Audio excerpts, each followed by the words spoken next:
Hello guys, ये है आपका यूपी बोर्ड एग्ज़ाम 2022 का 10th क्लास का सामाजिक विज्ञान का पेपर जो कि आज 9 अप्रैल 2022 को हुआ है। तो आप लोग देख सकते हैं इसे। ठीक है, यूपी बोर्ड एग्ज़ाम 2022 का 10th क्लास का सामाजिक विज्ञान सोशल साइंस का पेपर है ये। इसमें टोटल 16 पेज हैं। इसका पूर्णांक है 70 नंबर। टाइम है इसका 3 घंटा 15 मिनट। पेपर आपका हिंदी एंड इंग्लिश दोनों लैंग्वेज में है ये। ठीक है, नीचे कुछ निर्देश हैं। पेपर आपका 2 सेक्शन में डिवाइड है, कै में और खे में। उसके बाद में ये है पेपर का दूसरा पेज, यहाँ पे कुछ निर्देश हैं। ठीक है, और ये है तीसरा पेज, यहाँ से स्टार्ट है आपका खंड कै और ये है आपका पहला क्वेश्चन। फ्रांसीसी क्रांति का प्रारंभ किस वर्ष हुआ था? तो वह हुआ था 1789 में। ठीक है, 1789 में फ्रांसीसी क्रांति की शुरुआत हुई थी। उसके बाद है दूसरा क्वेश्चन, जर्मन संस्कृति में वोक्सजिस्ट का आशय है? तो वो है राष्ट्र। ठीक है, फर्स्ट वाला आपका राइट आंसर इसमें। उसके बाद में ये है आपका चौथा पेज और ये है आपका तीसरा क्वेश्चन, संसदीय प्रजातंत्र की स्थापना किस देश में सर्वप्रथम हुई? तो वो हुई थी इंग्लैंड में 1801 में। ठीक है, ऑप्शन फर्स्ट, ऑप्शन सेकंड आपका राइट आंसर है इंग्लैंड। उसके बाद है चौथा क्वेश्चन, चौरी चौरा कांड किस वर्ष घटित हुआ था? तो वह हुआ था 1922 में। ऑप्शन थर्ड आपका राइट आंसर है इसमें।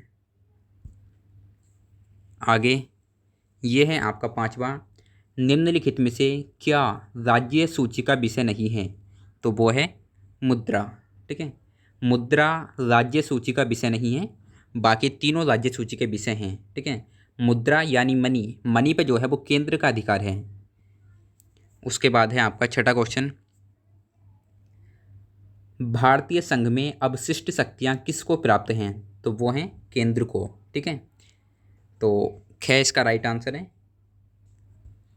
उसके बाद में यह है आपका पांचवा पेज और यहाँ पे हैं आपके शॉर्ट आंसर टाइप क्वेश्चन।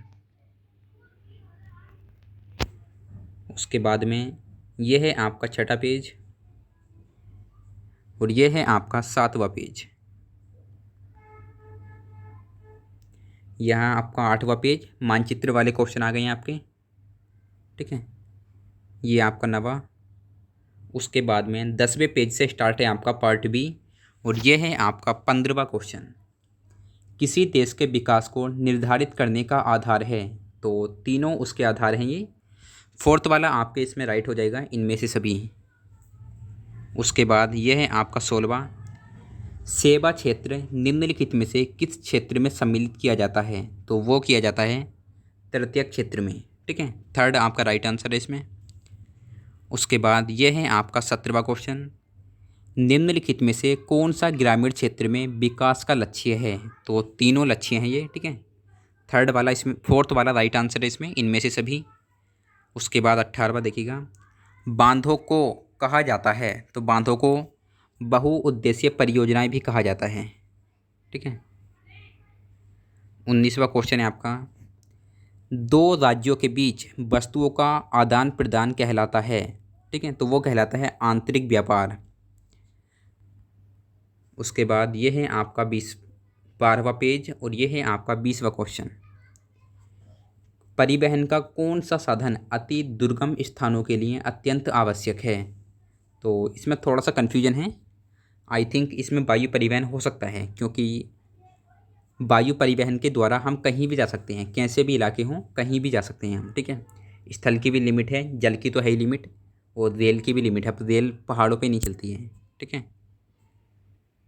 ये आपका देखिएगा कुछ क्वेश्चन है नीचे और शॉर्ट, और ये हैं आपके शॉर्ट आंसर टाइप क्वेश्चन। उसके बाद हैं लॉन्ग, और ये है आपका 14वां पेज, ये 15वां, ये भी आपके मानचित्र आ गया है, और ये है आपका पेपर फिनिश 16वें पेज पे।